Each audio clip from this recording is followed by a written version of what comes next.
Good morning. Welcome to Drawing for Tattooers. I'm James and I'm your host today.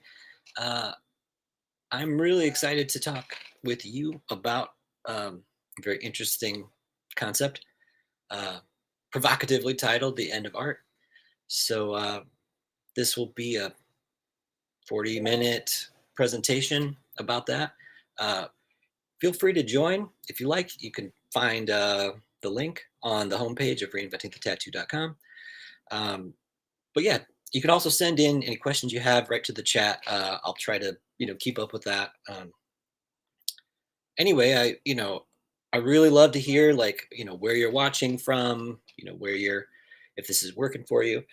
Uh, so again, thank you for joining us today on reinventing the tattoo, and uh, let's get into it.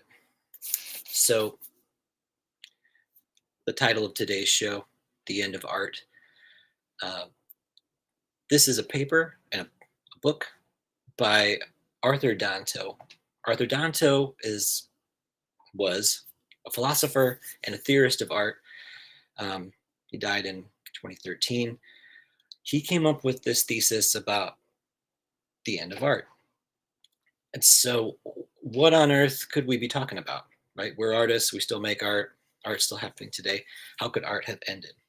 Um, so, I want to try to unpack this, and then, of course, hopefully tie it into some of the concerns that we have or some of the interests that we have and that we talk about here on this particular show. All right, so to begin, um, Arthur Danto wrote this paper, The End of Art, and it was a defense of his thesis of how art had ended after the end of art. So he talks about how um, history is a narrative, it's a story. Narratives can only be written after the end. Otherwise, you're really just keeping a diary, as it were. So, what Danto is really after here is to find a definition of art that is always true in every case. There's another philosopher named Wittgenstein. Wittgenstein says that there cannot be any definition of art because it's so pluralistic. There's so many different forms of art that you can't find a single definition for it. Um, what Dante wants is to find the essence of art. He's an essentialist, right? Or he thinks that there is an essence and that this can help us to determine what art actually is. So he gives the Danto gives the example of all of these contemporary forms of art throughout this paper. One of the really interesting ones that he gives in the beginning is a 600-pound block of chocolate. Is this a work of art? Right? What determines a 600-pound block of chocolate as being art versus a 600-pound block of chocolate that is just simply a 600-pound block of chocolate? Um, what Danto comes to is this idea of aboutness, that the work of art has to be a representation that is about something, that it embodies what it is about. Not all representations are art, but we certainly wish to ask, what is that about? Whenever we're looking at a work of art. So let me see here. Getting some alerts. Anyway, apologies. Um, so to continue, uh, Danto has this example from Andy Warhol, the artist Andy Warhol. Andy Warhol's his studio created Brillo boxes. Well, basically, they're boxes that look exactly like a box of Brillo pads, right? Brillo pads are a soap scrubber, that you can find in the store. What Andy Warhol did was he created a box that looked identical to the box you would see on the store shelf. you couldn't discern like this box from the commercial one. So how on the how on earth could we define this as art versus you know what we would commonly think of perhaps as like a definition of art? So Arthur Danto wrote a book called The Transfiguration of the Commonplace.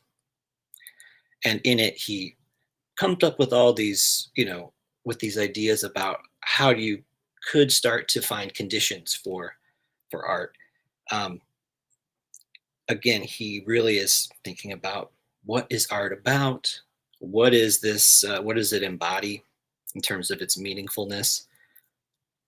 Um, and in it, he's pointing towards the philosopher Hegel. Hegel is a German idealist, um, and he finds that in Hegel's philosophy, he also points to not only the content but the presentation, right? This sort of about and its embodiment, right? It's embodying something, artwork. It's about something, and so for Hegel, art in its highest form is about conveying truth, right? For Hegel, the whole thing is the truth. But Hegel is really the first one to posit that the end of art has happened. So for Hegel, art has lost this dimension of being its highest vocation and is now simply an object, right? Uh, it has become objectified, as it were. I think this is really fascinating um, because, again, why on earth would this pertain to us, as artists, today artists? What are we thinking about? And I believe that we can get lost in this idea that there is a particular story about art that is the whole thing. We'll come to this a little bit later, but rather than saying that we, can tell an entire story about art, essentially what we're trying to get at is that there are many different stories about art, not a single one. So this history or this end of art, as it were, is going to result in us finding that the end of art is not really the end; it's actually a beginning of art raising itself to the level of self-consciousness, art becoming aware of itself. And again, we'll try to get to why this can be important or how this can be interesting to us. So the question of quality: is it right to judge a work of art from different cultures by the same standards, let's say, same rubric? um, and I think Dato opens up this question about quality. It's an important one because, of course, we're going to look at different works of art, and there is going to be a sense of ranking. Like, we one would look at a particular work of art. They might value it more than another, right? Or they might value it less than some others, whatever the case may be. Uh, but this, again, doesn't go into this definition of what art is, its quality. It can have a quality, it can have a certain determinative, like, dimension that we would say this is good or this is not. Yeah. So we can't define art by this rubric of quality. We can't say like it's a certain quality, so thus it is art. Um, Instead, how we judge it, right? There's a certain subjectivity. There's a certain amount of like social convention that we may use, but this can't be true for all things at all times, right? This is what Dante was after, right? This sort of essentialist definition of art. What is true about it at all times? And so, again, quality is again an important point, but not one that makes it into this overall definition that we're working with here, um, right? And so, again, we turn to Hegel, and for Hegel, um, in the 1870s, he couldn't have imagined, something like abstract art.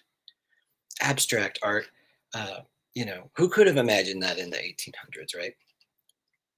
But it turns out, we know if you're an image maker, if you make art, that you always begin with some abstraction, right? There's always some shape or something like that. You start with a line or a point, whatever you end up beginning with. So, in a sense, abstract art has always existed. It just wasn't always aware of itself. It wasn't always aware that it did exist, which I think is it's so funny. It's so interesting to think of it. Um, but again, you know, quality doesn't suffice, for this definition of art. It's important, but it's not what art is about.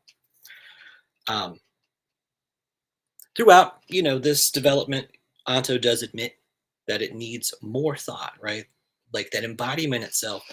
Um, he gives the example of a crucifixion scene. The body of Christ is represented through the blood, through luminosity in the painting, so on and so forth. This is an embodiment. But what does the cube in a cubist painting? What does that embody? It needs more thinking. But again, there's this was a start for him. This is a start for us, I think, in this conceptual journey. Um, right. So Dante doesn't include quality. He also doesn't include aesthetics, like the sense of beauty, as that is that's the thing that makes art. He doesn't say that that is the case. This might seem strange. How on earth? How on earth? Now, certainly, like a work of art could be evocative of beauty. It can give us this real sense of, something enigmatic, the divine, the sublime, if you like. But Danto points to the example of Marcel Duchamp. Duchamp is a really famous artist. He was a Dadaist artist. And Duchamp's mission really seemed to be to sunder, sort of dissolve this relationship between, you know, aesthetics and art itself. And so Duchamp, an artist, he made what's called ready-mades. He used ready-mades in his art production. So he would take everyday objects and put them in the place of art.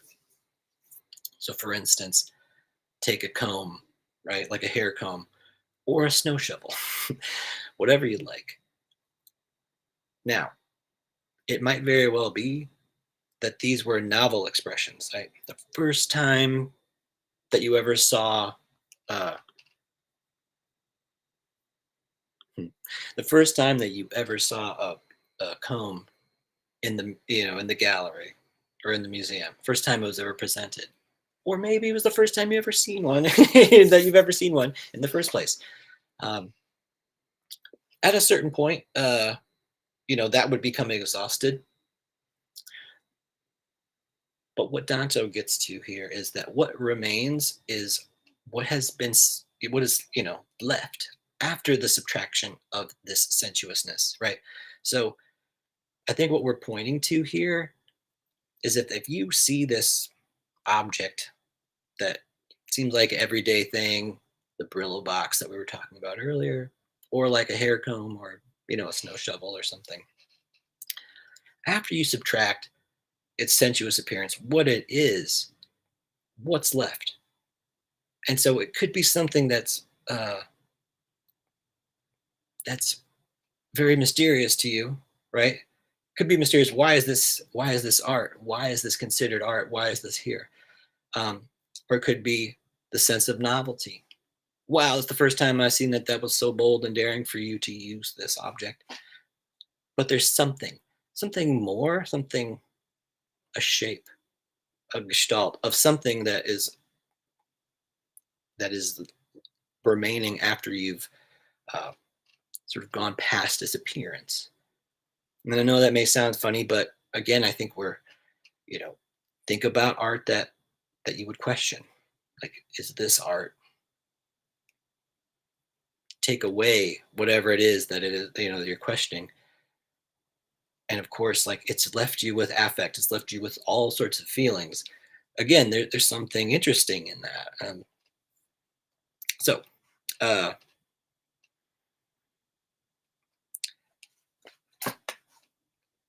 the highest reality of art, right? Its essence is being brought to its own self-awareness, right? So whatever is essential about art, it becoming aware of itself as art is for Danto, and I think for us, really we can think of it as this is the highest reality of it. That art itself becomes aware that it's art. Um, so we're getting to is is not that art turns into philosophy, but rather that art and philosophy go in separate directions. Right? At this point, art and philosophy, they divert from one another. What this means is that art doesn't have to be understood philosophically. Instead, art is free to pursue its own ends. This means that artists are free to make the type of art that they want. Art is liberated, right, from the need to understand itself philosophically. It's the duty of philosophy to define art, but it's the duty of art to make itself, right? For artists and for patrons to come up with, you know, with new art forms, with new ways of approaching art. And what this is essentially is, and freedom is terrifying. Freedom is terrifying. Why? Because there is nobody there to guarantee for you what art is. Nobody's is going to give you this assuredness that this exactly is art. Instead, you have the obligation to keep making it or to tell stories about it if that's what you like. But that is what the end of art is about, is that there isn't a whole truth. There isn't a story that tells the whole story about art, right? The whole is the truth, right? The whole thing. That's what's true. But there isn't a one single story that tells us this whole story, this whole truth. Instead, there's all of us making art. There's all of the people telling stories about it. And again, to kind of go back to our initial thought, that a story can only be told after the fact. It has to be over for you to be able to tell the story about it. Otherwise, again, you're just keeping a diary, right? If you're just taking notes, if you're just taking notes about what you think is going to be important, that's those are important, right? It's a diary, though. It's not the story. So the task of deciphering art becomes the duty of philosophy, as it were, the job of philosophy. Um, so this is a pluralism, right? That there are so many different ways of experiencing art or expressing art. Um, this is the world that we live in after the end of art. After the end of art, there's a whole plethora, right, of various approaches. It is almost never ending, but in a world where anything can be art, it's important to note that not everything is art. I think this is crucial. That instead of saying like, everything's art, then art has lost all of its essence, it's lost all of its specialness. Instead, we have to maintain that anything can be art, but not everything is. So again, we're still searching for this definition. Um, And so um, Danto places this history of art in the position of, I'm going to use a term here, uh, Bildungsroman.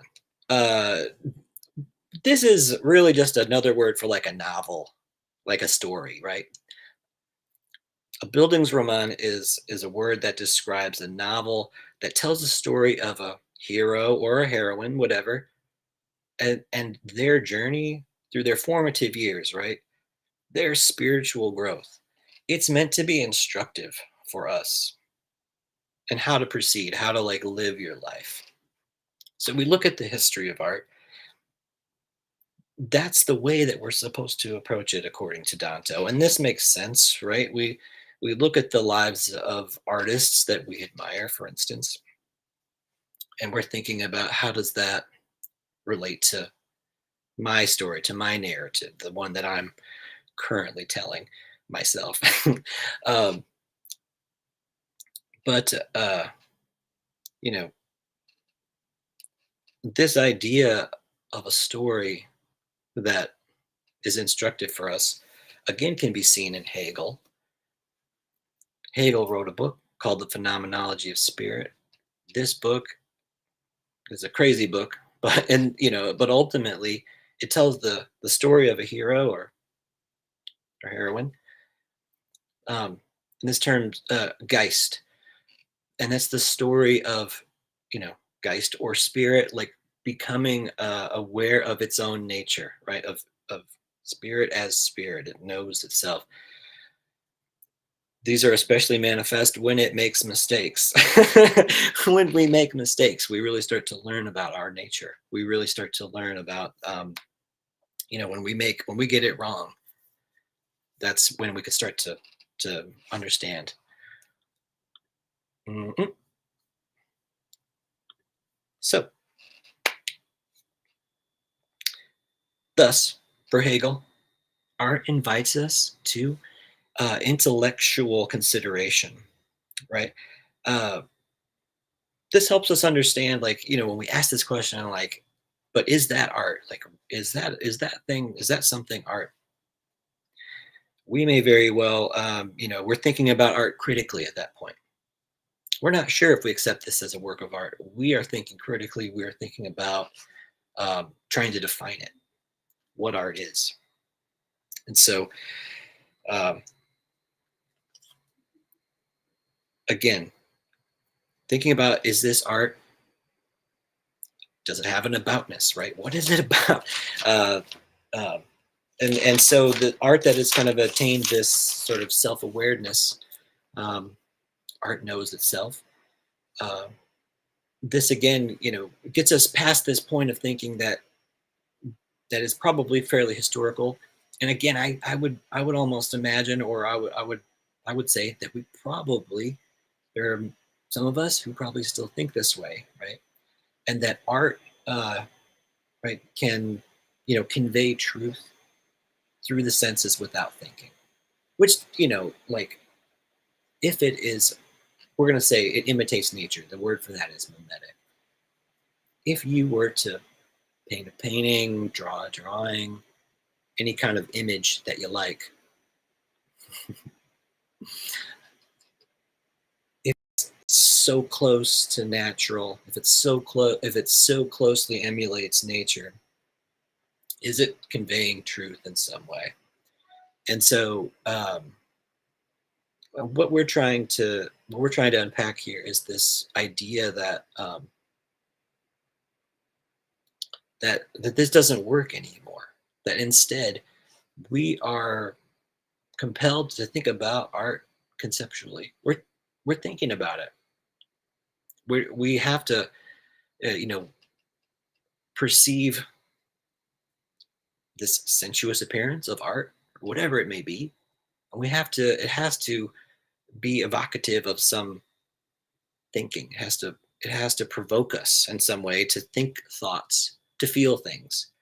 Again, this can be pleasant, it can be beautiful, it can be ugly and painful, it can be plain. There are all different ways, manners of considering the aesthetic. But um, we're trying to again get away from this thought that like that art has to be a particular thing, that instead we are tasked with this freedom, with this abyss of being able to do whatever we think we ought to do, which which is again, it's terrifying, but it can really be this opportunity.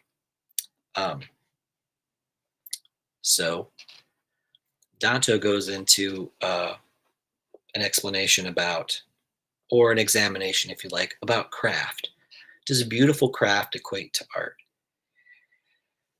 And again, he's gonna you know he's gonna unpack this, and through his explanation about you know craft and art, it's not that it's just that it's beautiful that it is art, but rather that beautiful craft of course can be art, but it must have a certain level of it must embody its aboutness, it must be about something. So for instance, uh, Danto, the author of this text we're talking about, gives the example of glass artist Dale Chihuly. Dale Chihuly makes these wonderful glass sculptures, and it's like they're about the celebration of glass and the movement of this, of this material. He really transforms it into something that's quite spectacular. Um, he gives another example. Betty Woodman, she makes ceramics. She makes vases, right? These vases are about vases, right?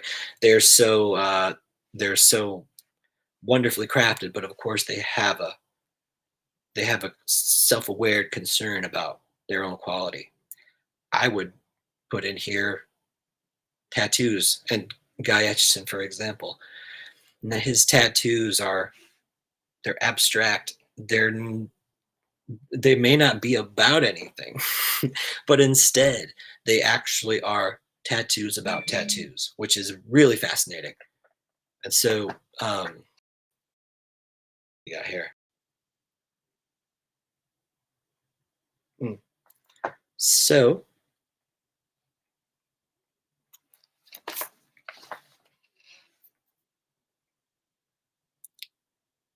the end of art is not to be confused with the death of painting. The death of painting is a different subject, has to do with the exhaustion of painting and the economic structures that supported painting itself. And I think there's really something interesting here to theorize and to think about art itself, or even tattooing. But again, the death of painting is about an end. The end of art is actually about a beginning. It's about the raising of art of to consciousness. Self-consciousness of art, it is aware of itself as art, which again is difficult to think, but it's freedom. So I will return to that idea that we live in a world where anything can be art, but not everything is art. And this is where we need to bring some critical thinking in. Why? Because we will have a certain definition. We think that art is a certain way, but that doesn't mean that somebody's going to agree with you. It also doesn't mean uh, that you're going to agree with someone else's definition of art.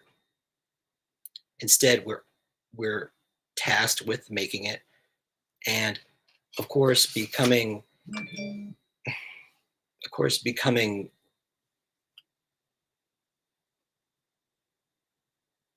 the makers of this future art. Anyway, we'll conclude by talking about this idea there isn't that a single story that's going to tell us what art is about. Instead, there are a plurality of stories. There are many, many different takes and approaches to art. So, how can we think about this for our own sort of ends?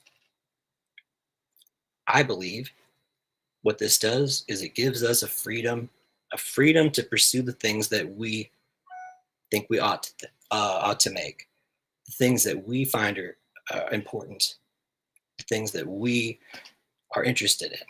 We get interested in them, we make them. It seems very simple on the surface, but it's so easy to get caught up with notions about this is art and that is not. Instead, we make it.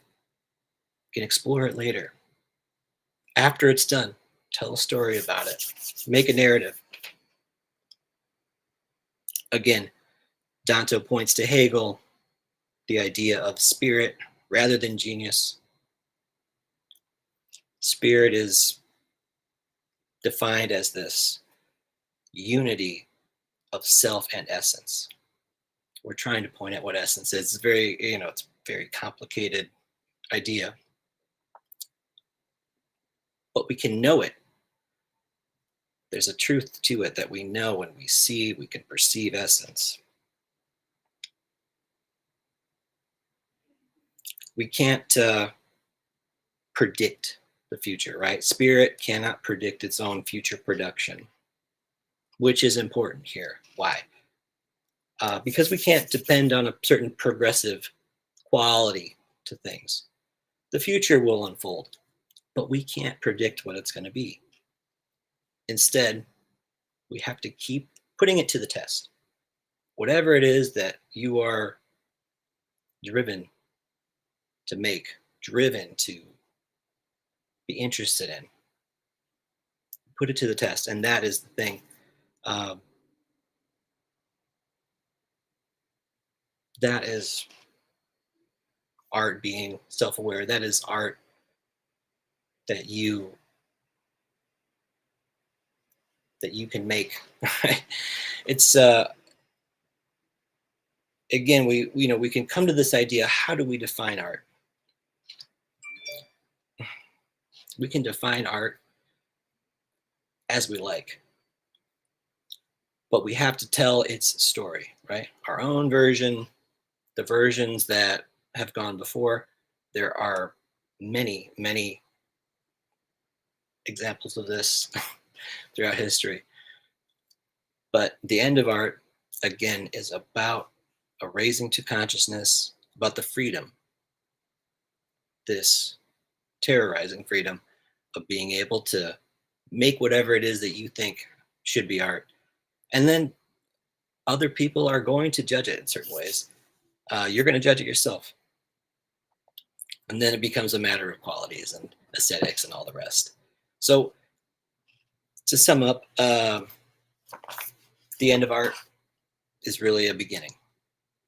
The end of art is about the liberation of art from philosophical understanding. Instead, it is you, the artist, who gets to determine what art is.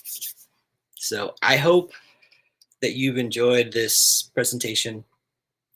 I really enjoyed making it and writing writing notes and thinking about it. It's very complicated and dense, but I wanted to try to talk to you about it and not dumb it down. I know a lot of times we talk about very basic ideas on this show. So if you're watching it, I really appreciate you. I wouldn't be able to do it without you. I would really like to thank everybody, friends of the show.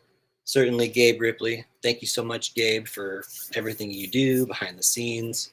I'd like to thank Guy Atchison for making this space available, being the founder and inspiration behind Reinventing. Again, it's a privilege to be able to come on here and to talk about these ideas with you.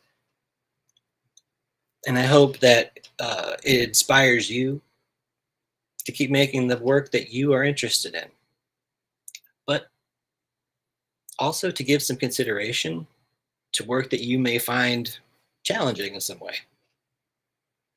We certainly see in the news about the state of art today examples like The Comedian, this is a work where a banana has been taped to a wall. How are we to think this as a work of art?